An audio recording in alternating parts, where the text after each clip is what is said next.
Nous exhortons certains grands pays à donner la priorité à la paix et à la stabilité régionale, à adopter une attitude juste et responsable et à travailler avec la communauté internationale pour jouer un rôle constructif dans la promotion d'un cessez-le-feu, la fin des combats et l'apaisement des tensions régionales. Le conflit à Gaza dure depuis 2 ans et la catastrophe humanitaire qu'il a provoquée est choquante et sans précédent. Pendant cette période, nous avons été témoins de violations répétées du droit international et de l'affaiblissement répété des normes fondamentales régissant les relations internationales. Le monde ne peut pas revenir à la loi du plus fort ni à la loi de la jungle. Quant au Moyen-Orient, il ne peut pas être à nouveau plongé dans l'ombre de la guerre. La Chine vient d'exhorter les grandes puissances à prioriser la paix au Moyen-Orient. Pékin rappelle que la paix ne peut pas être imposée par la loi du plus fort ni par la loi de la jungle. Pourtant, c'est bien ce que nous vivons depuis des décennies.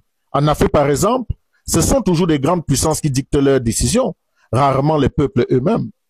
En parlant de la frappe israélienne à Doha, une question se pose. Israël veut-il réellement le retour des otages? Car comment comprendre qu'au même moment où les négociations sont en cours, des bombardements reprennent? Cette contradiction alimente le doute.